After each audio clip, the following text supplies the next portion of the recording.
Captain Elena Vasquez knelt in the obsidian throne room, her wrists bound with neural dampeners that sent fire through her nervous system with every movement. Above her, the Cathera Predator Queen lounged on a throne carved from the bones of 1,000 conquered species, her 6 crimson eyes fixed on the human with predatory hunger. "You intrigue me, little mammal," the queen hissed, her voice like grinding metal. Standing nearly 12 feet tall, her chitinous exoskeleton gleamed, black as space itself, adorned with trophies from countless hunts. Razor-sharp mandibles clicked as she spoke. "Your ship fought well. Your crew died with honor, but you surrendered." Elena raised her head, meeting those alien eyes without flinching. "I requested an audience." A ripple of amusement passed through the assembled Kithera warriors lining the chamber walls. Their queen's laughter sounded like breaking glass. "Audience? You are prey, human. Prey does not request. Prey bleeds for the glory of the hunt." "Yet here I am," Elena said calmly, speaking instead of dying. The queen's secondary arms twitched, a sign of irritation Elena had learned to recognize during her years studying xenobiology. The Cathara were the galaxy's apex predators, having conquered 17 star systems through sheer martial prowess. They respected only strength, only violence. Diplomacy was a foreign concept to them. "You amuse me with your boldness," the queen said, rising from her throne. Each step echoed through the chamber as she descended toward Elena. "Perhaps I will keep you alive longer than the others. Make your death artistic." "I have something more valuable than my blood," Elena said. The queen paused, her head tilting with curiosity. "Impossible? What could a prey species possess that the mighty Kithera would desire?" "A story." Silence fell over the throne room. Several warriors exchanged glances, their mandibles clicking in confusion. The concept was so alien to them that they couldn't immediately process it. "Story?" The queen's voice dripped with disdain. "You offer me words, sounds, vibrations in the air?" "I offer you something your species has never known," Elena replied, her voice steady despite the dampeners burning. "Something that could make the Kithera truly immortal."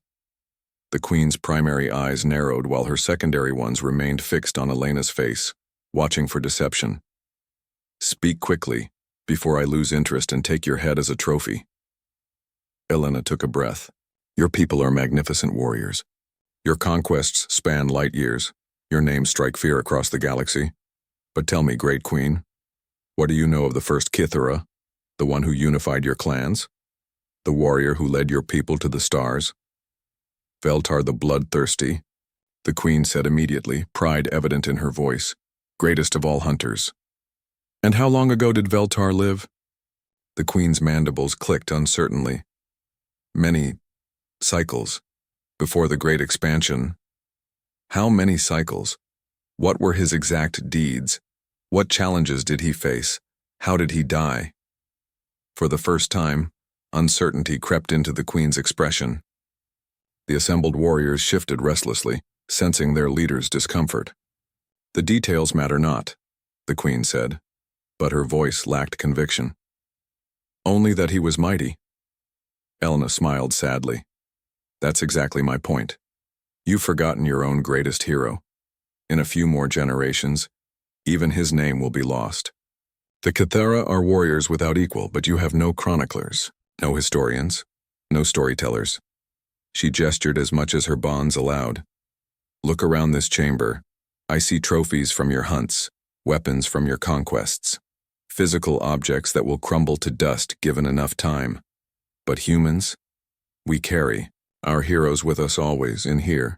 She touched her temple. "We know the names of warriors who died thousands of years ago. We remember their battles, their words, their sacrifices. We make them immortal through story."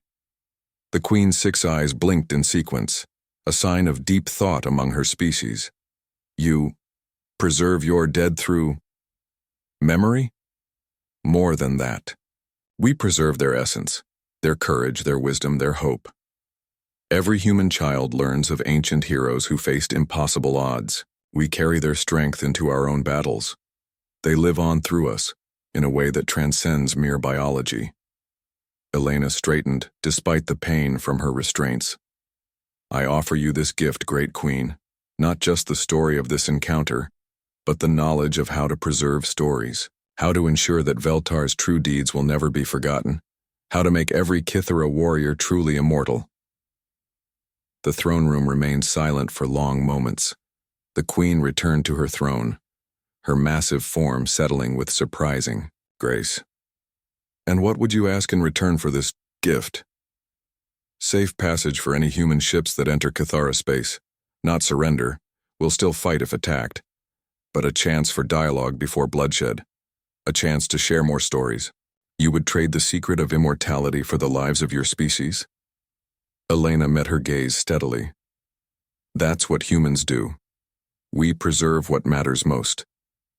The queen studied her for what felt like an eternity. Finally, her mandibles clicked, in what Elena recognized as contemplation. Tell me, human, if I spare you, if I accept this bargain, will you tell the story of today? Of the predator queen who chose wisdom over blood? I'll tell the story of the queen who was already wise enough to listen, Elena replied, and how that wisdom made her the greatest of all Kithara rulers. The queen's laughter this time held no malice, only genuine amusement. Very well, storyteller. You have intrigued me sufficiently. Guards, release her bonds. As the neural dampeners fell away, Elena rubbed her wrists and stood slowly. The queen leaned forward on her throne. Begin, the queen commanded. Tell me of Veltar. Tell me what you humans call a story, and perhaps we shall learn what immortality truly means. Elena smiled and began to speak, her voice carrying through the obsidian chamber as she wove words into wonder, transforming a throne room of predators into an audience hungry not for blood, but for the magic that only stories could provide. In that moment, two species discovered something neither had expected, that the greatest conquests are not of worlds or bodies but of hearts and minds, achieved not through force of arms, but through the simple, extraordinary power of a tale well told.